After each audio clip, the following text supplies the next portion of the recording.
وبعد اللهم صل على محمد وعلى آل محمد كما صليت على إبراهيم وعلى آل إبراهيم إنك حميد مجيد اللهم بارك على محمد وعلى آل محمد كما باركت على إبراهيم وعلى آل إبراهيم إنك حميد مجيد رب اشرح لي صدري ويسر لي أمري واحلل عقدة من لساني يفقهوا قولي سبحانك لا علم لنا إلا ما علمتنا إنك أنت العليم الحكيم Bismillah ar-Rahman ar-Rahim.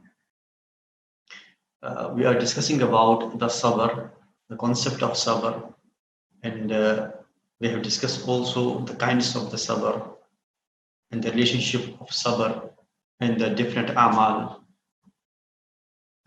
as well, and then the concept of Sabr in the Quran. We discuss all these things, and today we are going to discuss about the benefits of the Sabr. When Allah subhanahu wa ta'ala bless a person with patience, when a person is blessed with the sabr, it has many fruits, it has many benefits. As all the amal in Islam, they have their own respective benefits. Likewise, sabr is also having its own benefits. When a person observes the sabr, when a person observes the patience, Allah subhanahu wa ta'ala bestows upon him the perfection of iman and faith. The first benefit of sabr is that a person is having the perfection of iman and faith. As we discussed the other day, that the four elements of success, the four preconditions for success, in the light of the Surah Al-Asr, which we discussed at length. The fourth one is sabr. If a person is having the sabr, it means that his iman is stronger, his amal are perfect, and then he is enjoying the good. And it is upon mutually enjoying the good, when a person faces the hardships, when a person faces the untoward situations, and he observes the patience, is a sign of his perfection of iman. The first fruit and first benefit of sabr is that it leads us that a person is having the perfection of iman. Dalilun ala kamal al-iman wa husn al-islam. So sabr is a symbol. Sabr is a token, is an indication that a person is blessed with the perfection of iman and faith. That's why we see Anbiya alayhim salatu wa taslim. Allah subhanahu wa ta'ala tested them a lot. It was not only just physical tests, psychological tests, intellectual tests, emotional tests, and they remained steadfast at all the levels. Whether this was a test pertaining to the individual person, or it was a test connected to a person through many ways. Anbiya alayhim salatu wa taslim. And then following the examples of Anbiya alayhim salatu wa taslim, the Sahaba ridwanullahi ta'ala alayhim ajma'in, they followed the same footsteps. And we find that their lives were surrounded by hardships. And hardly there was a day they could feel at ease.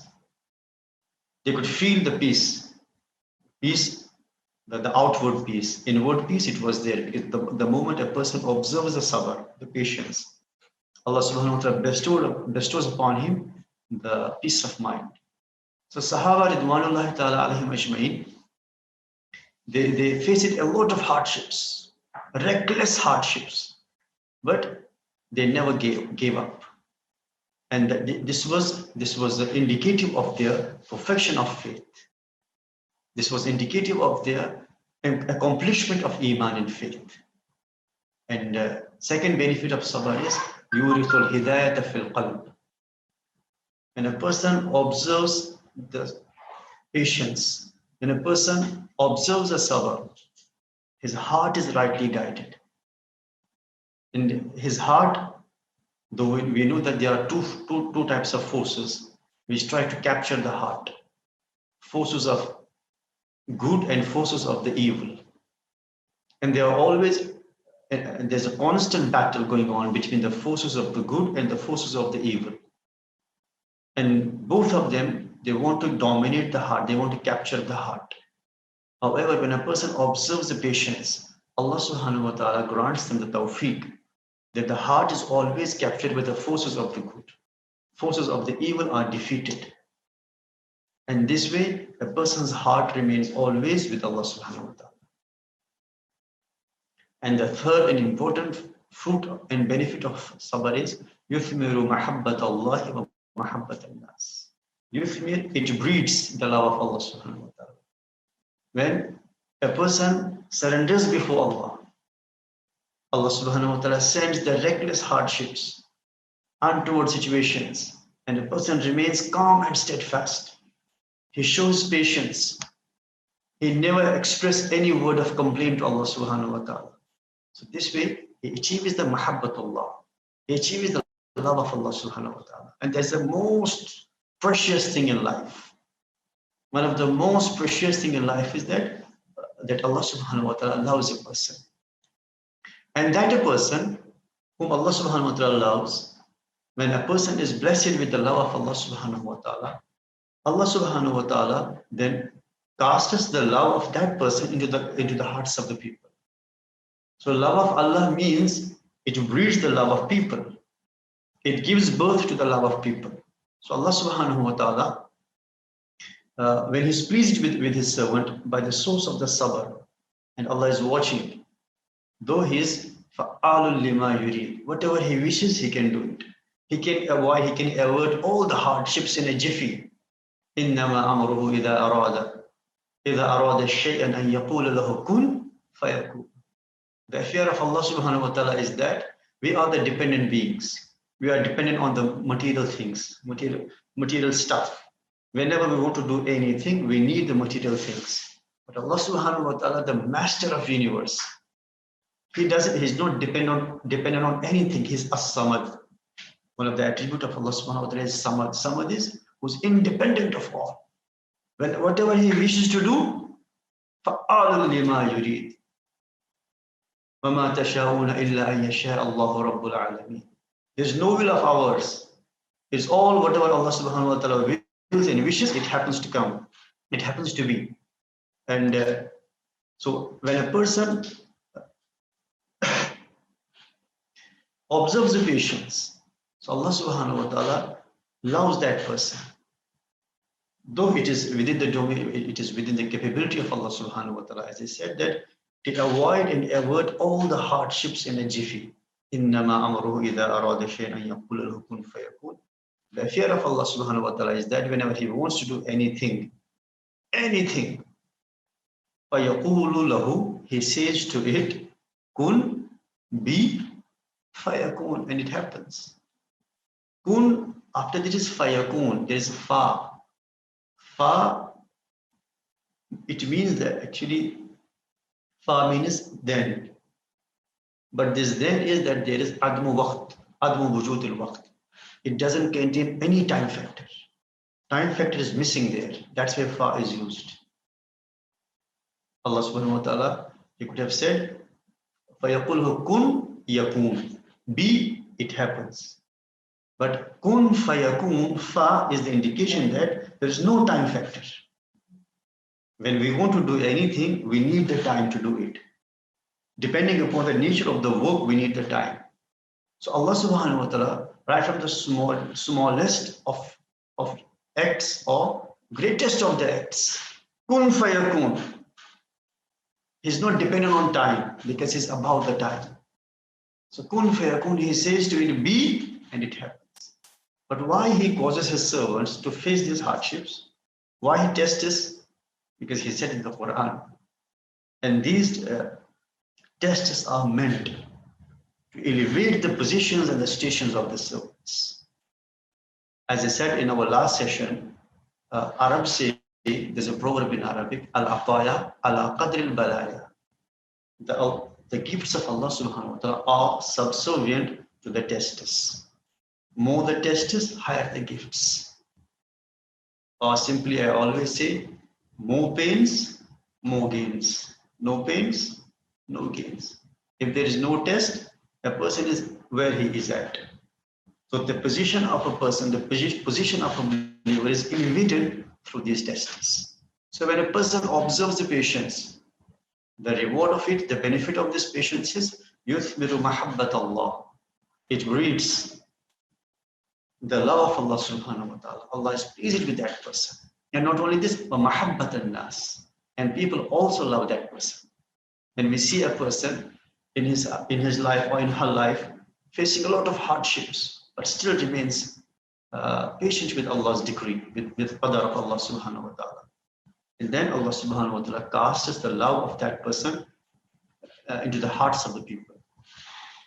And it is these people, patient people, those who observe the patience, Allah subhanahu wa ta'ala, after a certain point of time, when the time of hardship, when the time of these tests is over, then Allah subhanahu wa ta'ala bestows upon them the consolidation. Allah subhanahu wa ta'ala substantiates their faith and iman. And the most important reward of the sabr, and that is al-fawzu bil jannah wa najatu min an-nar. That's the ultimate thing we want. The life of dunya is quite shorter.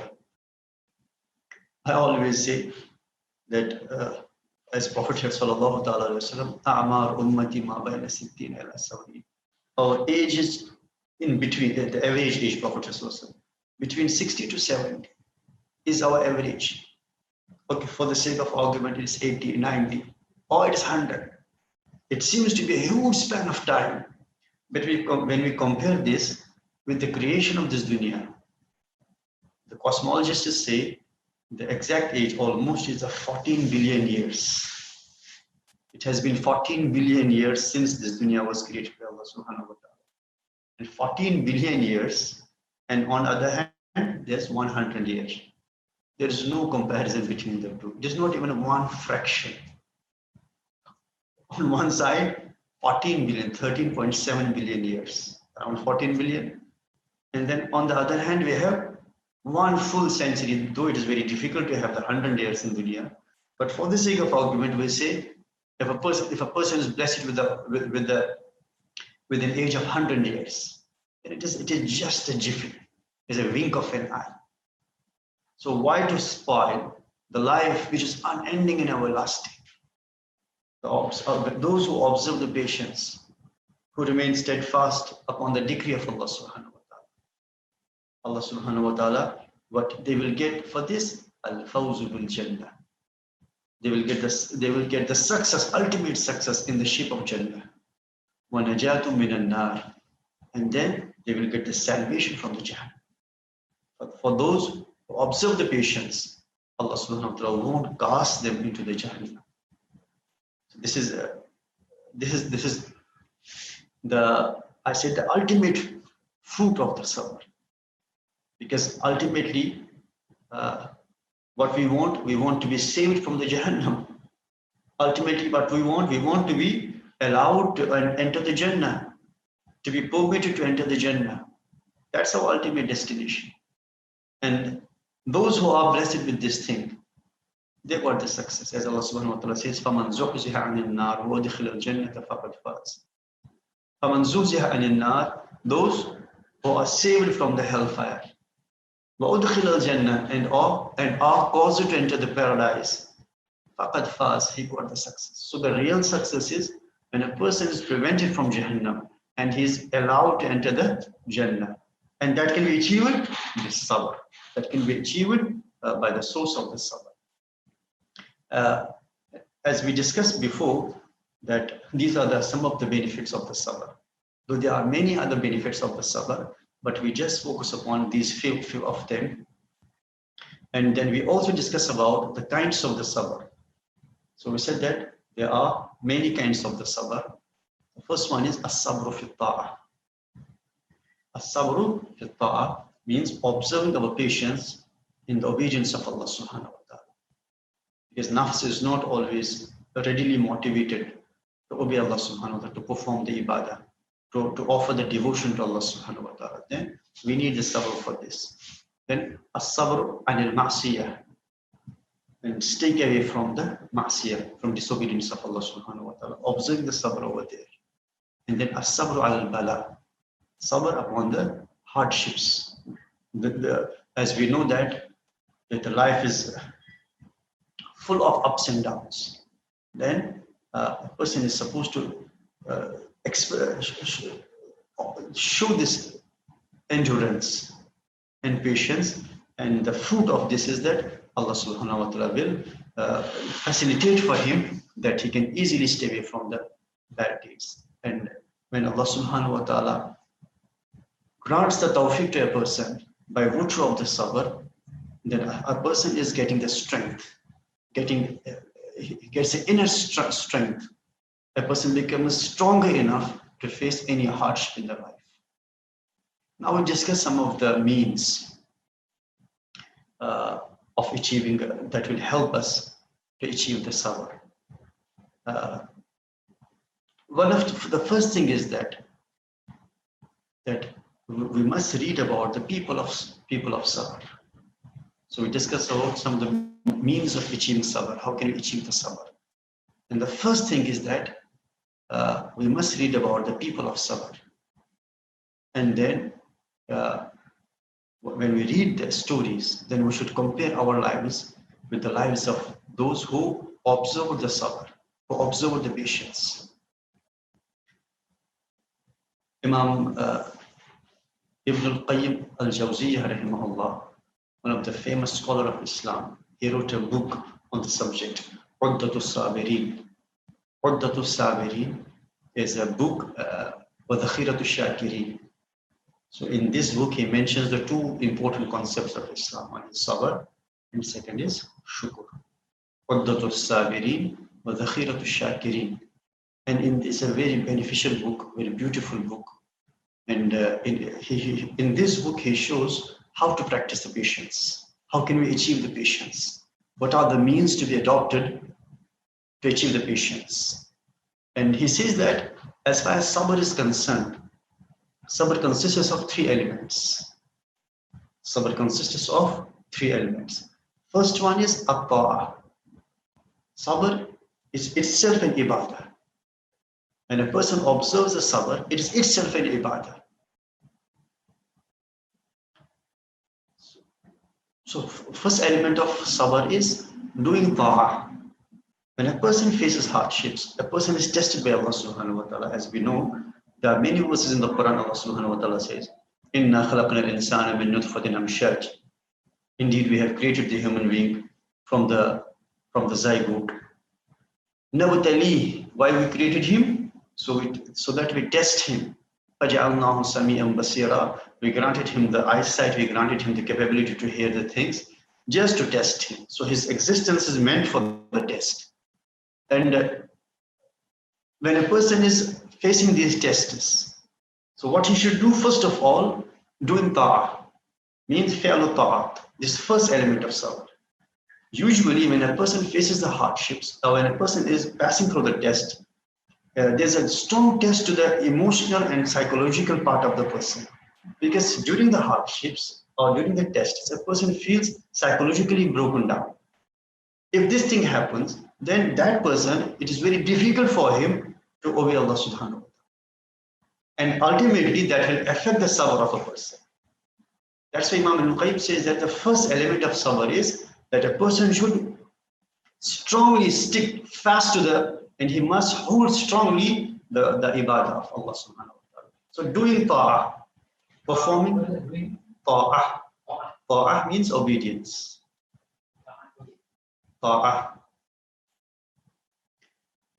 So this is the first thing. This will help a person to achieve the sabr, to achieve the patience. On the other hand, when a person is, as I said, that at the face of hardships, at the face of the tests, a person feels sometimes psychologically broken down. And if he gives up, it is very difficult for him to observe the patience. So how to retain his position, how to control his position, make himself more stronger is that fi'lu ta'ah, that he must do a lot of good deeds. While passing through the tests and sticking to the good deeds is an indication of sabr. On the other hand, if a person is passing through the tests, Allah subhanahu wa ta'ala tests a person, and he gives up, he surrenders before it, and he is emotionally and psychologically broken down, he cannot make ta'ah. He cannot make any obedience to Allah subhanahu wa ta'ala. So this way he will lose the sabr. So first element is ta'ah.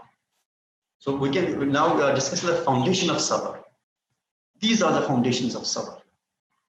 And when a person, the one who is passing through these hard times, the person who is passing through the tests, when he is doing the ta'ah, this ibadah in itself provides him the psychological support, the emotional support, which he badly needs at the face of hardships. By the end of the day, a person needs some support, psychological support. He needs the emotional support. And ibadah will provide him this emotional support and psychological support. That's why Hafiz ibn al-Qayyim says, rahimahullah, the first thing is fi'l al-ta'ah, is one of the three elements of sabr. The first thing is obedience to Allah subhanahu wa ta'ala. Now we can see the relationship between sabr and the obedience. So they are interconnected. If a person is, the opposite meaning of this is, mafhumul mukhalafa is, that those who don't, at the face of hardships, at the face of tests, those who don't obey, definitely they don't have the sabr as well. When they are broken down, they don't obey Allah subhanahu wa ta'ala. And its impact can be observed upon the good deeds of a person. That slowly he will get away from the good deeds.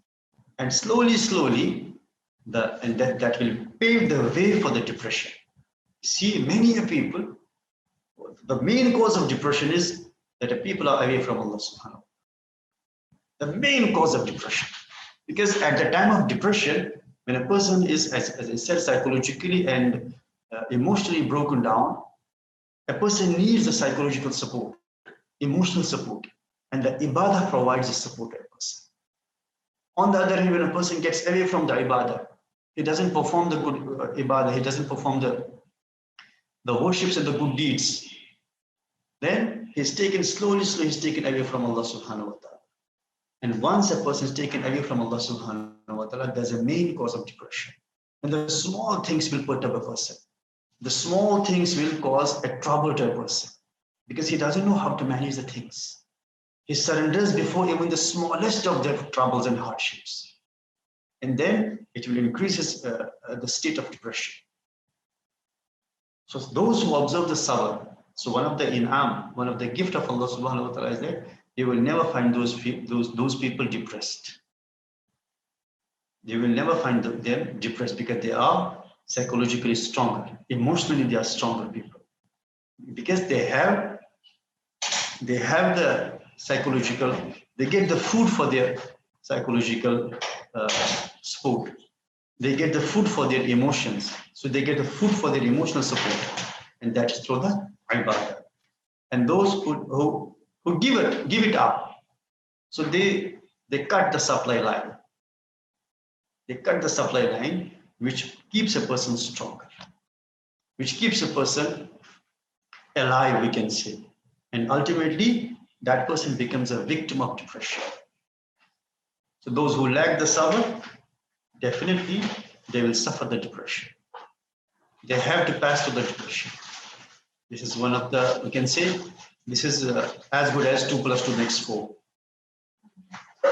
Those who lack the ibadah at the time of hardships and the tests, then they have to pass through the depression. So this is the first element of sabr which Imam Hafiz ibn al-Qayyim rahimahullah mentions. And then second thing, while passing through the tests, was the second element of sabr, second element of this patience, that is refraining from ma'siyah, ijtinabul ma'siyah. One is fi'l al-ta'ah, first element. Second element is wajtinabu ma'siyah, staying away from the disobedience of Allah subhanahu wa ta'ala, refraining from the sinful activities. Many a times it happens that when a person is facing the hardships, when a person is passing through the hard times, so the nafs wants something instant relief. Nafs is prone at that very moment, in that particular state of mind, nafs is prone to get the instant enjoyment. And he thinks that he can get the instant enjoyment from committing the sins. That's why you see many people, when they face the hardships, and they don't have the sabr, they don't obey Allah subhanahu wa ta'ala, they don't take the support of the good deeds, then slowly when they get depressed, when they develop the depression, then this depression pushes them towards the sinful activities. So most of the people who suffer the depression, it's quite possible that they commit many major sins. Because at that point of time, nafs, it wants certain instant relief, instant enjoyments, which it thinks that if I do this activity, I may get relief, I may get entertainment, I may get enjoyment. So this pushes a person into the sinful activities. So the sabr cannot be achieved. If a person is passing through the hard times and he is also observing the good deeds, he is performing the good deeds, but at the same time is involved in the sinful activities, this will badly affect his sabr. He cannot achieve the sabr. So the second thing is ijtinabu anil ma'siyah, refraining from the bad deeds. And then the third element of sabr, the third important element of sabr, without which sabr cannot be achieved, patience cannot be achieved, and that is trusting the qadar of Allah subhanahu wa ta'ala. Believe in the predestination, believe in the fate, strong belief in the qadar of Allah subhanahu wa ta'ala, the destiny. As we know that one of the 6 articles of faith is wal khayri wal qadri khayrihi wa sharrihi min Allah ta'ala, is one of the 6 articles of faith. That is, we believe in destiny. Its good and bad consequences are from Allah subhanahu wa ta'ala. Whatever good we face in our life is from Allah to test our shukr. And whatever bad we face in our life to test our sabr. So good and bad all comes from Allah subhanahu wa ta'ala. Subhanallah bihamdihi, subhanakallahu bihamdik, ashhadu an la ilaha illa anta astaghfiruka wa atubu ilayk.